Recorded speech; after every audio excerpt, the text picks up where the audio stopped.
नमस्कार मित्रांनो, मी सावित्रीबाई ज्योतिराव फुले या मालिकेच्या 28 एप्रिलच्या भागामध्ये मित्रांनो आता ज्योतिराव जे असतात ते खोलीमध्ये अभ्यास करत असतात आणि इतक्यातच आता सावित्रीबाई तिथं येते, पण ती थोडीशी गंभीर असते आणि ती येऊन पलंगावरती बसते आणि ज्योतिरावांना विचारते, ते मी काय म्हणते, न्यायनिवाड्यात काय शिक्षा होऊ शकलो? म्हणजे शूद्र ब्राह्मणांच्या सोबत चालले तर काय शिक्षा असते? तेव्हा ज्योतिराव सांगतात, त्याला अनेक शिक्षा आहेत. शिक्षा देणारा निकष काय लावतो त्याच्यावरती ते अवलंबून आहे. तर तेव्हा सावित्रीमाई विचारते, तरी बी काय काय असतं? आणि असं सावित्रीमाईंनी विचारल्यानंतर आता ज्योतिरावांना मात्र थोडंसं विचित्र वाटू लागतं आणि ते आता सावित्रीमाईच्या समोर येतात आणि विचारतात, काय करायचं आहे तुला? तर सावित्रीमाई म्हणते, तरी बी सांगा की. तर ज्योतिराव म्हणतात, बरं ठीक आहे, आणि सांगू लागतात, सावित्री त्याच्याबद्दल शिक्षा म्हणजे वाईट टाकलं जाऊ शकतं, देहांत प्रायश्चित्त देऊ जाऊ शकतं, डोळे काढले जाऊ शकतात, जीभ छाटली जाते. आणि असं ते पुढं पुढं बोलत असतात. तर तेव्हा सावित्रीमाई एकदमच म्हणते, बास बास, नाही ऐकवत. तर तेव्हा ज्योतिराव म्हणतात, काय झालं, घाबरलीस? तर सावित्रीमाई म्हणते, जी. तर आता ज्योतिराव म्हणतात, मग माफी मागावी? तर सावित्रीमाई म्हणते, माफी? तर तेव्हा ज्योतिराव म्हणतात, हो तेच बरं आहे ना, म्हणजे हा सगळा कुटाणा तरी वाचेल. हा अभ्यास, घरातला ताणतणाव, सगळ्यांच्या रोखलेल्या नजरा, त्यापेक्षा हेच बरं आहे, माफी मागून मोकळ व्हावं.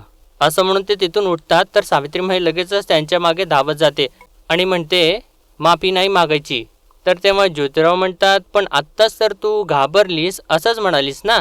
तर सावित्रीमाई म्हणते, अहो असं काय करता, मन हा विचार तर येणारच ना, माफी मागायची नाही. त्या तुम्हाला तिथून ओढत नेलं, आता तुम्ही त्यांना घसटवत न्या. तेव्हा ज्योतिराव म्हणतात, सावित्री खरं सांगू का, मला ही भीती वाटते. म्हणजे ही लढाई फक्त माझ्यापुरतं होती तोपर्यंत ठीक होतं, पण आता या सगळ्याची झळ आपल्या कुटुंबाला बसेल त्याची भीती वाटते. आणि जेव्हा भीती वाटते ना, तेव्हा देव तिकडं डोळे बंद करून उभा राहतो. तुकाबारायांना आठव, त्यांचे अभंग आठव. आणि म्हणतात, सावित्री जर तू नसतीस ना तर कदाचित मी या लढाईत उतरलोच नसतो, पण आता मला माझं जिंकणं तुझ्या डोळ्यात दिसतंय. तेव्हा सावित्रीमाई म्हणते, वय तुम्ही जिंकणारच. आणि समधी तयारी झाली की तुमची? तेव्हा ज्योतिराव म्हणतात, तयारी तर झाली आहे, पण आता शास्त्री पंडित काय डाव आखतात ते माहिती नाही. तर मित्रांनो आता त्यानंतर दादा आणि राजाराम जे असतात ते दोघं पेठेतून निघालेले असतात. तर तेव्हा समोरून हेरंब येतो आणि त्या दोघांना थांबवतो आणि म्हणतो, थांबा थांबा थांबा. आणि राजारामांना म्हणतो, काय राजा, कुठं निघालास? तर तेव्हा राजाराम सांगतात, जी ते मळ्यात निघालो होतो. तर तेव्हा विनायक म्हणतो, मळ्यात कशाला? फुले तोडायला? आणि तोडून काय लोणचे घालणार? असं म्हणून हे दोघे सुद्धा हसू लागतात. तर हेरंब म्हणतो, बघितले का पंतांचा दरारा, भाऊ बरोबरीने चालायला लागला, केला ना वाटा बंद.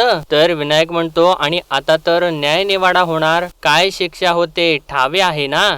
तर हेरंब म्हणतो, तो शेणूसुतार आठवतोय ना, आणि ती गवळ्याची पोर? तर तेव्हा आता दादांना तो क्षण आठवतो, ज्यावेळेस गंगाधर शास्त्रींनी शिक सुनावलेली असते. त्यांनी म्हटलेलं असतं, ज्या कमरेवरती तो धोतर नेसतो त्या कमरेखालचे तुला कापून टाका याचा. आणि त्यानंतर त्याला ओढत घेऊन गेलेलं असतं आणि त्यानंतर पार्वतीने सांगितलेलं असतं, गवळ्याच्या सुमननं मंत्र ऐकलं म्हणून चवट्यावरती तिला शिक्षा दिली.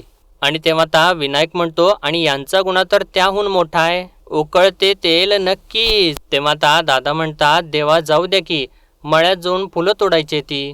तर विनायक म्हणतो, कदाचित हातही ग्रंथ हाती धरला म्हणून, मग कशी तोडाल फुले? आणि त्यानंतर हेरंबाता मागे हात करून म्हणतो, तो बघा कुणभाटाचा किसन, गायत्री मंत्र काय शिकला, जिभेला परखा झाला हो. तर विनायक म्हणतो, बहुतेक ज्योत्याची अवस्था सुद्धा अशीच होणार. असं म्हणून हे दोघे परत मोठ्याने हसू लागतात. तर तेव्हा दादा राजारामला म्हणतात, राजारामा चल. असं म्हणून ते दोघे आता तिथून निघून जा. आणि त्यानंतर मित्रांनो आता पूर्ण गावामध्ये दवंडी पेटवली जाते. आणि तेव्हा दादा आणि राजाराम सुद्धा ते ऐकत असतात. आणि तो दवंडी पेटवणारा म्हणत असतो, ऐका हो ऐका, ज्योती गोविंद माळी याने लग्नाच्या वरातीत ब्रह्मवृंदांच्या बरोबरीने चालण्याचा जो गुन्हा केलेला आहे त्याचा धर्मनिवाडा महागणपतीच्या मंदिरात येत्या 2 दिवसात होणार आहे. आणि ते ऐकत असताना मित्रांनो आता दादांना तर चकू लागते आणि राजाराम आता त्यांना सावरतात. तर तो पुढे सांगतो, धर्मनिवाडा करण्यास महापंडित येणार आहेत, हे ज्योतिमाळ्या शास्त्राचा उपमर्द केल्याबाबत शिक्षा सुनावरत आहेत हो. आणि त्यानंतर परत म्हणतो, ऐका ऐका पुण्यातल्या समस्त लोक हो ऐका, असं म्हणून तो दौंडी वाजवत तिथून निघून जातो. आणि तेव्हा दादांना तर खूप त्रास होत असतो. त्यांना नीट उभा राहता सुद्धा येत नसतं. त्यांना इतका मोठा धक्का बसलेला असतो. आणि मित्रांनो तेव्हा तर आता सर्व लोक त्यांच्याकडे बघून हातवारे करत असतात. आणि मित्रांनो त्यानंतर आता ते दोघे सुद्धा घाबरत तिथून घराकडे निघून येतात. आणि इकडे घरामध्ये मित्रांनो आता सावित्रीमाई सुद्धा ज्योतिरावांना त्यांच्या अभ्यासामध्ये मदत करत असते. आणि ती म्हणते, तुम्ही जरा याच्यावरती नजर टाकता का हो? तर तेव्हा ज्योतिराव विचारतात, काय? तर तेव्हा सावित्रीमाई म्हणते, नवस म्हणजे काय आणि तो कसा करायचा ते लिहिलेलं आहे, असं सावित्रीमाई सांगते. आणि विचारते, उपयोगी पडेल का? तर तेव्हा ज्योतिराव सांगतात, नाही, निवाड्यात त्याचा काही उपयोग नाही व्हायचा. तर तेव्हा सावित्रीमाई म्हणते, बर मग हे बघता का पंचगव्य म्हणजे काय आणि ते कसे बनवायचे? तर तेव्हा आता ज्योतिराव म्हणतात, हां वाच बरं. तर तेव्हा सावित्रीमाई म्हणते, यात लिहिलेलं आहे, पंच म्हणजे गव्य म्हणजे गायीपासून उत्पन्न होणारे, त्यामध्ये गोमूत्र, गोमय, रस, गोदही, गोघृत यापासून बनवलेले ते पंचगव्य. धर्मकार्यात शुद्धता आणण्यासाठी किंवा एखाद्या भूदेवाचे शरीर शुद्ध करायचे असल्यास पंचगव्य प्राशन करायला लावतात, याने शुद्धीकरण होते. तर तेव्हा आता ज्योतिराव म्हणतात, हां ठीक आहे, हे एवढं राहील लक्षात. आणि तेव्हाच आता सगुणाव तिथं येते. तर सावित्रीमाई लगेचच आपल्या हातामधला कागद बाजूला ठेवते. तर तेव्हा सगुणाव म्हणते, अगं कशाला दडवतेस, म्या एकटीच आहे, कर मदत कर, तू नवऱ्याला अभ्यासात मदत करते ना, कर की. आणि ज्योतिरावांना म्हणते, एकसारखा अभ्यास करतोयस, काही खाल्लंयस का तू? आणि असं यांचं बोलणं चालू असतं. इतक्यातच मित्रांनो आता राजाराम घाबरत तिथं येतो. आणि ज्योती, अरे ज्योती, आणि ते खूपच घाबरलेले असतात आणि म्हणतात, ज्योती ज्योती ते रस्त्यात. तर तेव्हा सावित्रीमाई म्हणते, अण्णा पर तुम्ही मळ्यात गेला होतात ना व? तर तेव्हा राजाराम म्हणतात, वय मळ्यातच चालू होतो आणि रस्त्यात ते गंगाधर पंतांचा हेरंब भेटला. तर तेव्हा ज्योतिराव विचारतात, काय केलं त्यांनी? आणि तेव्हा राजाराम तर ज्योतिरावांना मिठीच मारतात, एकदम आपल्याजवळ गच्च धरून घेतात. आणि ते खूप घाबरलेले असतात. आणि त्यांच्या डोळ्यामधून आता मित्रांनो पाणी येऊ लागतं. आणि ते ज्योतिरावांना घेऊन खालीच बसतात. तर ज्योतिराव, अण्णा, अरे अण्णा असं बोलत असतात. तर आता राजाराम विचारतात, ज्योती आपण या समध्यातनं निभावून जाऊणार? तर आता सगुणा विचारते, अरे राजाराम काय घडलंय, काय रडतोयस तू? तर राजाराम सांगतात, तो हेरंब म्हणतोय की ज्योतीला शिक्षा होणारच, त्याची जीभ कापत्याल, नाही तर त्याच्या कानात उकळतं त्याल टाकत्याल. आणि असं ते सगळं काही सांगत असताना सावित्रीमाई सुद्धा एकदमच खाली बसते, तिला सुद्धा धक्का बसलेला असतो. तर तेव्हा राजाराम म्हणतात, ज्योती तुझी अवस्था त्या मुक्या किसनासारखं करणार असं म्हणतात ती. तर तेव्हा आता ज्योतिराव विचारतात, यांना दादांच्या समोर बोलला तो? तर तेव्हा राजाराम सांगतात, होय दादा तिथंच होतं, म्हणाला की तुमच्या फुलांचं आता काय लोणचं घालणार का, आपला सगळ्या वाटा बंद करणार म्हणतोय त्यो. तर तेव्हा आता ज्योतिराव विचारतात, कोण करणार? तर तेव्हा राजाराम सांगतात, कोणीतरी मोठे पंडित आणणार आहेत ते गंगाधर पंत. दादा तर समध्या रस्त्यातनं डोळ्यातनं टिपं गाळत आल्या तर. आणि परत घाबरून विचारतात, ज्योती सगळं काही ठीक होईल नवं, तुला काही होणार नाही ना? असं म्हणून ते परत आता ज्योतिरावांना बिलगतात आणि खूप रडू लागतात. त्यांना ज्योतिरावांची खूप काळजी वाटत असते. आणि मित्रांनो सगुणावला सुद्धा धक्का बसलेला असतो. आणि मित्रांनो आता इकडं गंगाधर शास्त्री त्या पंडितांच्याकडे आलेले असतात. आणि गंगाधर शास्त्रीने त्यांना सगळं काही सांगितलेलं असतं. तर तेव्हा ते पंडित म्हणतात, हरिओम हरिओम, अनाचार फारच वाढलेला दिसतोय. आणि म्हणतात, मुख्य म्हणजे धर्मशास्त्रास डावलणं हा खूप खूप मोठा अपराध आहे. तर तेव्हा गंगाधर शास्त्री म्हणतात, पेशवाई हरपली, धर्मछत्रच बुडाले, आणि आता पेशवाई पाठोपाठ धर्मही बुडत चाललाय हो. आणि त्यानंतर आता गंगाधर शास्त्री दुसऱ्या पंडितांच्याकडे जातात. तर त्यांना सुद्धा ते सगळं काही सांगतात. तर तेव्हा ते पंडित म्हणतात, धर्म हा सर्वव्यापी आहे, तो कोणा एकावरती निर्भय नाही आणि राजसत्तेवर तर नाहीच नाही. लक्षात घ्या, राजसत्ता ही धर्मामुळे आहे. आणि विचारतात, किती शिकलाय म्हणे तो? तर तेव्हा गंगाधर शास्त्री म्हणतात, इंग्रजी 7वी. तर तेव्हा ते पंडित म्हणतात, एवढा शिकलाय? तर तेव्हा गंगाधर शास्त्री म्हणतात, तेच तर झाले, आधीच मरकट, त्यात मद्य प्याले, गर्वाने पछाडले, म्हणून तर सर्वांच्या बरोबरीने चालला तो, सर्व वरात वेट टाळून टाकली हो. आणि इकडे आता ते पहिले पंडित म्हणत असतात, म्हणजे त्यांना सुद्धा सगळं हेच सांगितलेलं असतं गंगाधर शास्त्रींनी. आणि ते म्हणतात, बस बस बस, पुढे आम्हाला ऐकवत नाही. आम्ही या भूतलावरती असताना पवित्र धर्माची ही अशी अशी अवस्था, आणि मग तुम्ही काय करत होतात? विधभर असतानाच त्याला ठेचायला हवा होता, हातभर होण्याची काय वाट बघत होतात?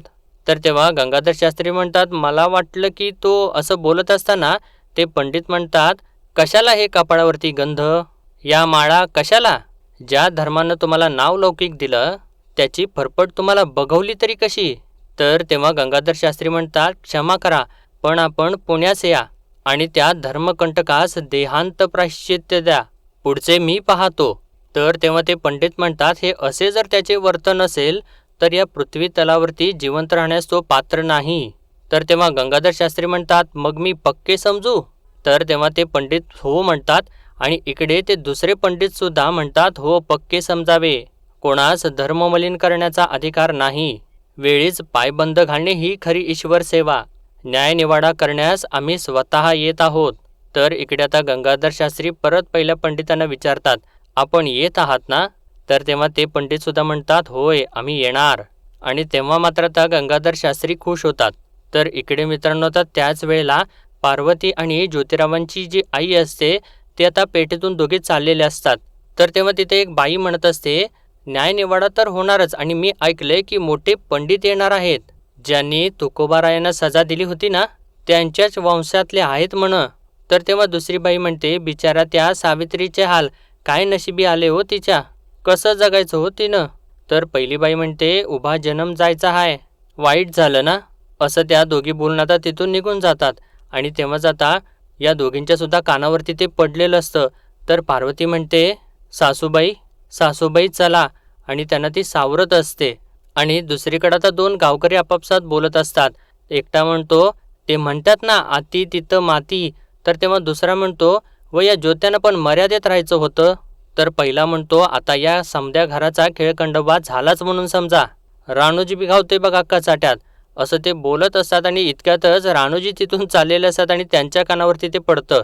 आणि राणूजी ओरडतात, अरे ये माझा काय संबंध, अरे आमची घरं वेगळी, आमच्या चुली वेगळ्या, आमचं शेत वेगळं, म्या कसा गावन का चाटात, उगाच काय बी भुंक उठवू नकासा, हे बरं आहे. असं रागारागाने त्यांच्यावरती बोलतात आणि तिथून निघून जातात.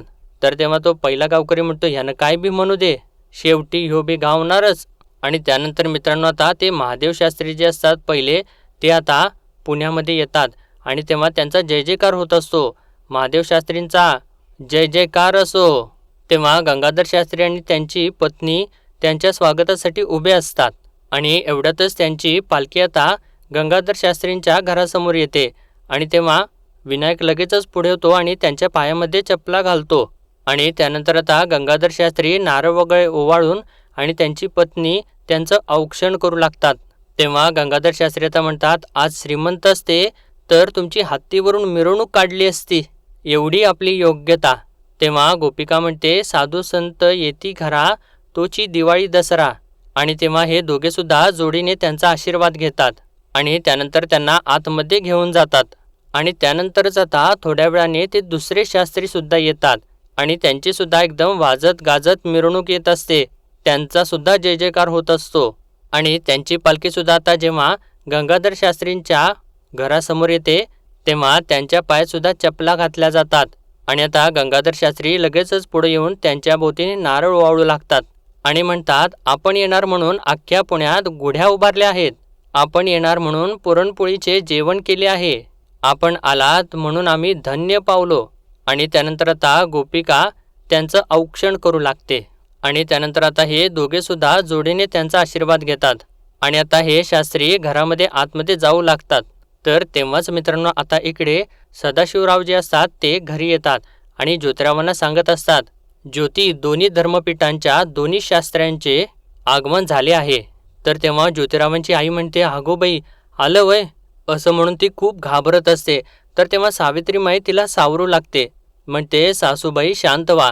तर तेव्हा ज्योतिराव सुद्धा म्हणतात, आई तू शांत हो, फक्त तुझा आशीर्वाद असू देत, बाकी मी बघून घेतो. तर तेव्हा मोरोपंत सुद्धा म्हणतात, आम्हीही असूच. तर तेव्हा ज्योतिराव म्हणतात, हो तुम्ही थांबाच, पण आता इकडे येऊ नका. नाहीतर गंगाधर शास्त्री तुमच्या कुटुंबाला त्रास देतील. आणि सदाशिवरावांना विचारतात, सदाशिव तू नगरला गेला नाहीस? तर तेव्हा सदाशिवराव सांगतात नाही. आणि त्यांनी नाही असं म्हटल्यानंतर ज्योतिरावांना त्यांचा खूप अभिमान वाटतो आणि सावित्रीमाईला सुद्धा त्यांचा अभिमान वाटतो. कारण ज्योतिरावांना साथ द्यायसाठीच ते तिथं थांबलेले असतात. आणि आता मित्रांनो, इकडे गंगाधर शास्त्रींच्या घरी हे दोघंसुद्धा शास्त्री बसलेले असतात आणि गोपिका परत त्यांना ओवाळत असते. आणि त्यानंतर मित्रांनो, आता गंगाधर शास्त्री त्यांच्यासमोर बसतात आणि त्यांचे पाय धुवू लागतात. अगोदर पाण्याने पाय धुतात आणि त्यानंतर दुधाने सुद्धा धुतात आणि त्यांच्या पायाची सुद्धा पूजा करतात. आणि त्यानंतर त्यांना कपडे वगैरे भेटवस्तू देतात आणि त्यानंतर त्यांना हार घालतात आणि म्हणतात, आचार्य आपणासाठी भोजनाचा प्रबंध केलेला आहे, चलावे. तर तेव्हा आचार्य म्हणतात, क्षमस्व, पण आम्ही परान्न ग्रहण करत नाही. तर तेव्हा गंगाधर शास्त्री दुसऱ्यांना विचारतात, आपण आचार्य? तर तेव्हा ते आचार्य म्हणतात, भोजनाचे रात्री बघू, परंतु काष्टातून निर्माण केलेल्या अग्नीतूनच आमच्यासाठी भोजन तयार करा. दुसऱ्याच्या चुलीतील अग्नी आम्हास वर्ज्य आहे. तर तेव्हा गंगाधर शास्त्री म्हणतात, तसे करू, चिंता नाही. तर तेव्हा गंगाधर शास्त्री आता म्हणतात, गोपिका बघा बघा, तप बघा, असे तपस्वी आलेत आपल्या घरी. आणि म्हणतात, धन्य झालो असं म्हणून त्या दोघांना सुद्धा नमस्कार करतात. तर गोपिका म्हणते, कोण्या जन्माची पुण्याई म्हणून यांचे पदस्पर्श झाले. तर गंगाधर शास्त्री म्हणतात, खरेच हे तप पाहून माझीही आता खात्री पटली. तो शूद्र ज्योत्या आता वाचणार नाही, त्याला धर्म धर्म काय ते कळेल. तर तेव्हा ते पहिले आचार्य म्हणतात, थोड्याशा विश्रांतीनंतर हे सगळे काय प्रकरण आहे ते मला परत सांगा, म्हणजे उद्या धर्मसभेत केवळ अर्ध्या घटिकेत आम्ही त्याला शिक्षा देऊ आणि इथून प्रस्थान करू. तर तेव्हा गंगाधर शास्त्री सुद्धा म्हणतात, आनंदाने आनंदाने. आणि आता इकडे मित्रांनो, सदाशिवराव आणि मोरोपंत दोघे सुद्धा तिथून निघून जातात. तर तेव्हा ज्योतिरावांची आई काळजी करू लागते, म्हणते, कसं व्हायचं काय माहिती. ज्योती, तू एवढ्या मोठ्या भूदेवांच्या मोहर उभा राहणार आहेस आणि जर काय कमी जास्त झालं तर? हे बघ, मी समद सहन करीन, पर तू सवताला काय होऊ देऊ नकस रे. तर तेव्हा आता सावित्रीमाई तिला सावरू लागते आणि म्हणते, ते म्हटलेत ना, फक्त तुमचा आशीर्वाद असू देत, बाकी समद त्यांनी बघून घेतील. आणि मित्रांनो, आजचा बाकी तेच संपतो आणि पुढील भागामध्ये आपण पाहणार आहोत, ज्योतिराव आता सावित्री अशी हाक मारतात. तर तेव्हा ज्योतिरावांची आई म्हणते, सावित्री तुझ्याबरोबर येणार नाही. तर तेव्हा आता ज्योतिराव परत सावित्री अशी हाक मारतात आणि तेव्हा आता सावित्रीमाई पुढे येते आणि त्यांच्या खांद्यावरती तेच उपर्ण टाकते. तर तेव्हा ज्योतिराव म्हणतात, याच्यासाठीच थांबलो होतो. तर तेव्हा सावित्रीमाई म्हणते, जा आणि जिंकून या. तर त्यानंतर आता ज्योतिराव सभेमध्ये पोहोचतात. तर तेव्हा ते आचार्य विचारतात, तो ब्राह्मण कोण ज्याच्या घरी लग्न होते? तर तेव्हा गंगाधर शास्त्री म्हणतात, दोष यांचा नाही, दोष याच्या उंची कपड्यांचा आहे, आता याचा न्याय करावा. तर तेव्हा आता ज्योतिराव म्हणतात, त्या अगोदर मला बोलायचं आहे. तर तेव्हा ते आचार्य म्हणतात, हे सभामंडपमध्ये शूद्रांचे व्यासपीठ नव्हे. तर तेव्हा आता ज्योतिराव म्हणतात, आचार्य हे व्यासपीठ शूद्रांचंच आहे. तर तेव्हा आचार्य म्हणतात, काय म्हणालास? तर ज्योतिराव म्हणतात, होय, तुम्ही सोहळे होऊन ते मांडीखाली दाबतात. आणि असं त्यांनी म्हटल्यानंतर आता सगळ्यांनाच धक्का बसतो. आणि मित्रांनो, ते तर खरंच असतं आणि तिथे दादासुद्धा उभे असतात. तर मित्रांनो, आजच्या पुरतं एवढंच आणि भेटूया परत उद्याच्या भागामध्ये. तोपर्यंत आपल्या व्हिडिओला लाईक, शेअर आणि सबस्क्राईब नक्कीच करा. धन्यवाद.